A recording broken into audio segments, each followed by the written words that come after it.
Fala aí, pinguins! Finalmente chegou o momento de conferirmos uma das distros que eu estava mais curioso para testar nesse ano de 2023, o Vanilla OS. Se você tiver curiosidade de entender melhor a premissa desse projeto e tal, vale a pena conferir esse vídeo aqui do canal que eu fiz há algum tempo atrás. E agora que a distro foi finalmente lançada de forma oficial, nós podemos dar uma olhada para ver como ficou esse resultado final, observar o que os desenvolvedores fizeram de certo e o que ainda pode receber melhorias. E claro, vai rolar aqueles benchmarks para a gente saber se o sistema performa bem também, apesar de ter toda essa estrutura louca que ele tem. A nossa análise do novíssimo Vanilla OS chega até você com o apoio do Finlink, que é uma ferramenta muito interessante se você precisa fazer acesso remoto a estações Linux. A gente já tem um vídeo mostrando como o Finlink funciona lá no canal de Linux Labs. Se você ainda não conhece, se inscreve por lá também. O Finlink é uma forma muito simples de fazer acesso gráfico a qualquer servidor desktop Linux e você pode saber mais sobre o projeto no link que eu deixo aqui na descrição.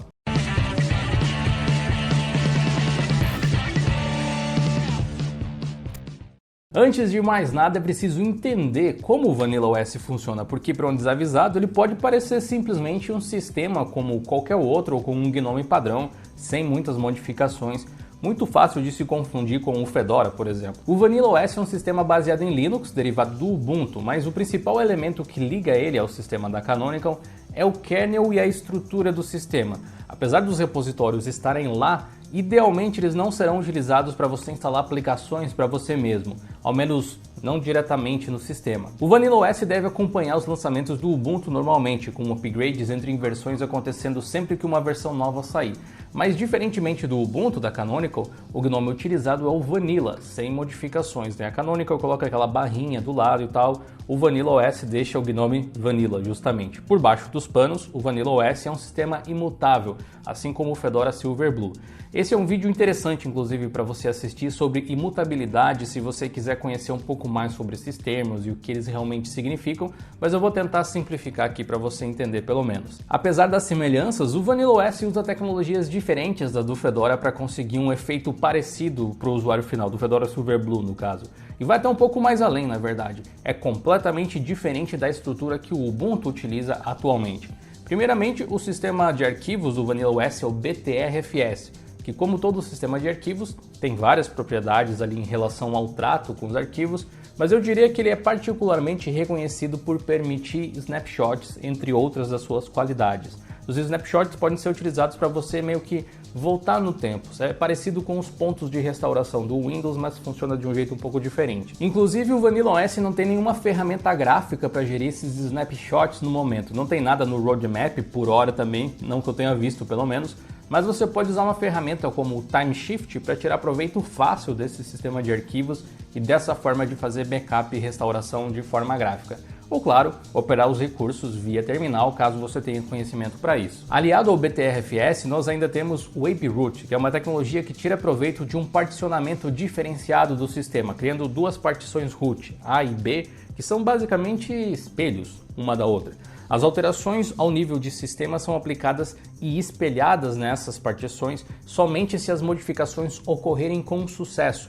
Isso garante que você tenha sempre uma raiz do sistema saudável e funcional. Talvez um dos contras dessa abordagem é que você acaba usando um pouco mais de espaço de armazenamento, mas eu imagino que seja um trade-off que muita gente não se importaria de fazer. Uma das coisas mais curiosas do Vanilla OS é que, sendo um sistema baseado no Ubuntu, você esperaria abrir o terminal de repente, e dar um sudo apt update ou sudo apt install, qualquer programa, do jeito que você sempre fez do Ubuntu em vários derivados. Ao tentar fazer isso no Vanilla OS, vai dar erro, nada vai acontecer. Isso porque, além do BTRFS e do APRoot, outro fator que colabora para a estabilidade do sistema é o APX ou Apex, como os desenvolvedores preferem chamar. O Apex ele é o gestor de pacotes, digamos assim, no Vanilla OS. Explicar o que o Apex faz não é muito complicado, só que é um pouco demorado. E ele é basicamente uma implementação muito bem integrada no sistema do projeto DistroBox, que já tem um vídeo dedicado aqui no canal. Então, para entender sobre como ele funciona, assista esse vídeo que está aparecendo aqui na tela para você. Se você entender como o DistroBox funciona, você vai ter uma noção clara de quais os conceitos podem ser aplicados aí no Apex, porque é basicamente a mesma coisa. Num resumo muito resumido, o que o Apex faz é trabalhar com subsistemas, parecido com o que o WSL faz no Windows. Lembra desse vídeo que a gente tem aqui? Só que com subsistemas de distros Linux dentro do Vanilla OS. Então todos os pacotes são instalados em containers. E aí que entra uma grande sacada. Por padrão, você tem um container do sistema com pacotes Ubuntu, um container Arch, um container Fedora e um container Alpine. Você consegue gerenciar eles graficamente através do Vanilla Control Center. Com a existência desses containers, você pode instalar qualquer programa que você queira usando o repositório de qualquer uma dessas distros. Então, caso você queira instalar, digamos, um pacote Super Bleeding Edge, que só está no repositório do Arch Linux ou até no AUR mesmo, no seu Vanilla OS, é só ir até o seu container Arch e instalar usando o Pacman mesmo. Ou então é aí que entra o Apex, você pode usar o próprio Apex para isso. Ele tem uma sintaxe praticamente igual ao apt do Ubuntu para instalar qualquer coisa ali do repositório do Ubuntu mesmo. Você pode rodar um apex install, nome do pacote, sem o sudo. O Apex não precisa de permissões especiais. Caso você queira instalar algo do repositório do Arch, é só você rodar um apex com um espaço menos AUR install e o nome do pacote. E dá para fazer o mesmo com o DNF do Fedora ou com o APK do Alpine. Eu atualmente uso isso, inclusive, no meu desktop com o Pop! OS usando o DistroBox que eu tinha mencionado antes. Ele não é tão bem integrado assim ao sistema quanto o Apex, não automatiza algumas coisas, mas é super bacana e simples de usar. E para completar, o Vanilla OS também dá uma imensa preferência para Flatpaks, App Images e Snaps, permitindo que você adicione suporte a eles na sua primeira instalação. Na verdade, parece que os snaps deram algum tipo de problema e ficaram para um update futuro, pelo menos no momento que eu estou gravando esse vídeo aqui, mas para você saber, né? Como um todo, você tem um sistema com uma série de ambientes controlados que realmente dificultam o sistema de ficar inutilizado por qualquer quebra, né? O que não quer dizer que os softwares não possam bugar dentro dos containers Apex, que fique claro. Mas como eles também estão isolados, usando muita teoria e otimismo, dá para dizer que é difícil que algum problema ocorra por ali também.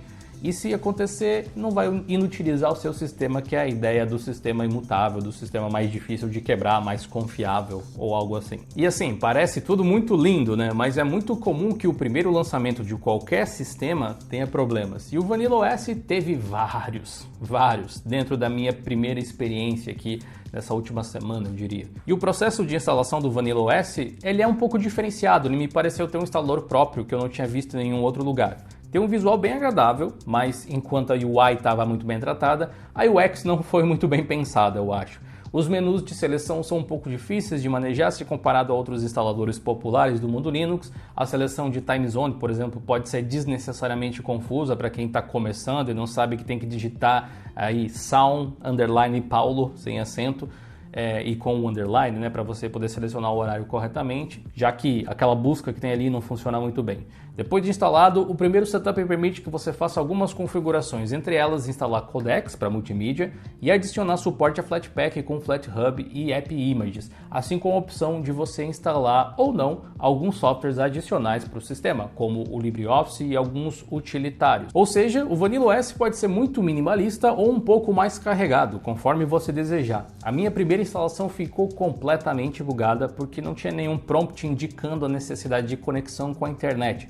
Então, ele meio que executou as coisas que eu pedi mesmo assim, mas não deu nenhum erro e pediu para reiniciar. Mas como não tinha internet, né, ele não conseguiu baixar nada para fazer essas configurações. Então acabou ficando uma situação um pouco esquisita, porque o sistema ficou numa condição onde ele achava que tinha feito as coisas, mas na prática nada realmente tinha acontecido. E aí ele meio que se recusava a executar novamente essas tarefas ali para corrigir esse problema. Como eu acompanhei o projeto deles através do Discord, eu vi que os desenvolvedores lançaram uma ISO nova corrigindo vários desses problemas. Então eu decidi fazer uma nova instalação limpa, dessa vez me atentando ali para ficar conectado com a internet, mesmo que o sistema não pedisse, e dessa vez ele conseguiu instalar tudo como deveria. Então o problema realmente foi não estar conectado à internet. E se é algo tão importante, deveria estar no instalador, assim como o próprio Calamares consegue fazer. Porém, mesmo assim, eu tive alguns problemas no pós-install. Algumas coisas que deveriam ser removidas não foram, como o próprio instalador do sistema e o aplicativo de boas-vindas.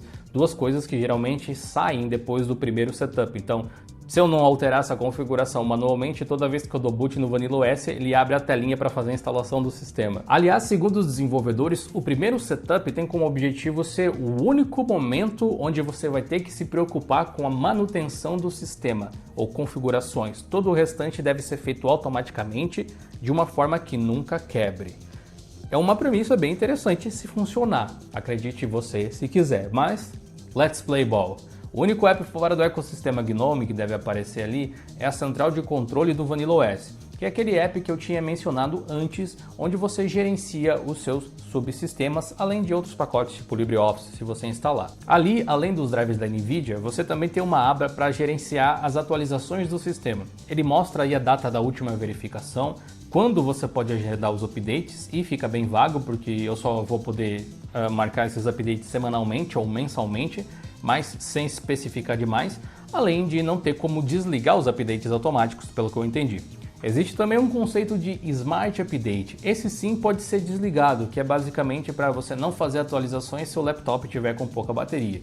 Esse tipo de coisa. Esse utilitário gráfico também tem uma versão em modo texto chamada VSO, que performa atualizações como se fossem tarefas. Caso você deseje utilizar ele no lugar desse modo gráfico, vale a pena conferir o manual. Aliás, devo elogiar a documentação, que está muito bem feita, muito bem organizada e até visualmente agradável de se ler. No Vanilla OS, todos os softwares pré-instalados são Flatpak, ou melhor, todos os que é possível entregar nesse formato são Flatpak. O navegador é o GNOME Web, que como a gente viu no vídeo de benchmarks de navegadores recentemente aqui no canal, não se sai lá muito bem, mas, tudo pela consistência, né? Na minha opinião, nem sempre. E olha que eu sou um grande fã de coesão visual. O idioma nunca ficou configurado corretamente em todas as instalações que eu fiz, mesmo eu tendo selecionado português, ou pelo menos eu achei que eu tinha selecionado português, me obrigando a fazer o ajuste manualmente depois lá pelos settings do GNOME. O layout do teclado também não ficou correto, outra coisa que eu tive que mudar no pós-install. Então parece que todos aqueles setups que eu fiz durante o instalador, eles não tiveram realmente efeito. No sistema a gente tem dois apps de terminal, o Console e o GNOME Terminal, por nenhum motivo aparente, mas em geral um GNOME bem atualizado, na versão 43.1 no momento em que eu faço esse vídeo. Por padrão, o Vanilla OS usa o Wayland e usa Pipewire, mas é possível mudar para o Shorgen em caso de necessidade lá na tela de login. De repente você vai usar NVIDIA, por exemplo, alguma coisa assim.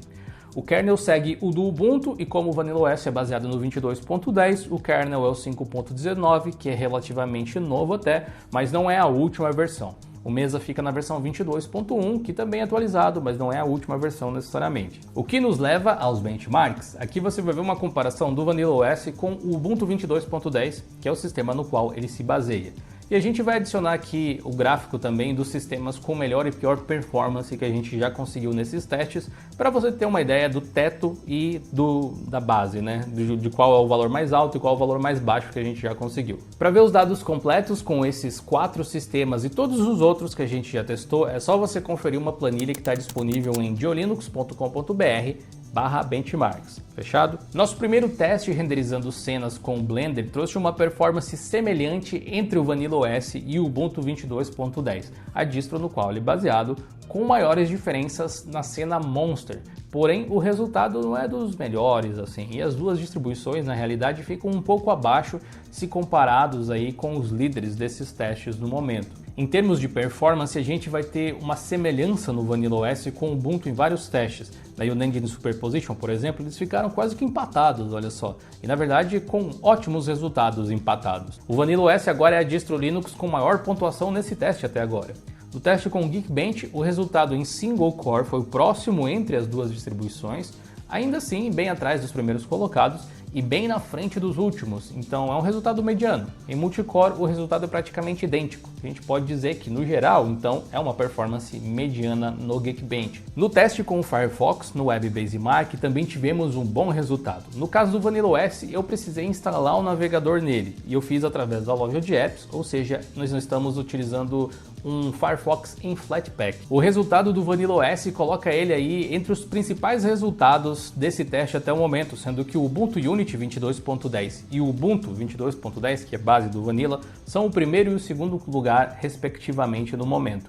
Partindo aí para games, em Counter-Strike Global Offensive, o Ubuntu 22.10 é o atual líder com uma boa folga. O Vanilla OS acabou ficando ali para trás, mas não fez feio, passando tranquilamente dos 160 quadros, que nesse teste em particular, nessas condições, parece ser um valor que a gente pode considerar, olha, se a distro passou dos 160, ela tem um ótimo desempenho. Não que não dê para jogar com um pouco menos do que isso. Um outro bom resultado veio em Shadow of the Tomb Raider, onde tecnicamente o Vanilla OS supera o Ubuntu ali por 2 quadros apenas, e em Universe Sandbox é ainda mais apertado, com uma diferença ali de somente 1 ponto. E aqui eu tenho um pedido especial para você que gosta dos nossos testes aí, especialmente envolvendo games, apesar de eu achar que esses 3 testes ainda rodando nesse laptop aqui que está na minha frente funcionam bem para representar estilos diferentes de games que exigem coisas diferentes do computador, né? Parte de vídeo, mais processamento, cálculos físicos, etc.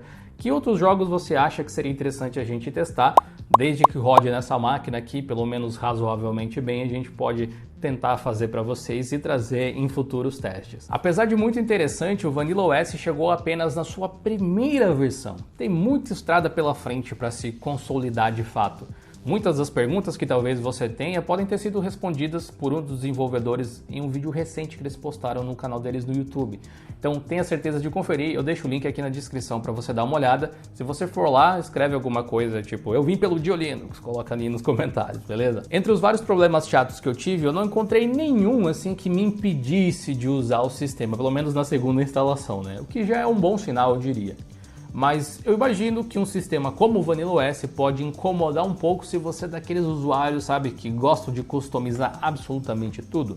O paradigma de rodar tudo em containers é diferente e tem os seus próprios desafios, tem seus prós, tem seus contras, mas é uma forma bem interessante de usar o computador. Por mais que o Apex seja bacana, ele é uma ferramenta para usuários avançados que vão usar o terminal para gerir ou para instalar programas. A ideia do Vanilla OS ser um Ubuntu, um Fedora, um Arch Linux, um Alpine tudo em um é absurdamente interessante.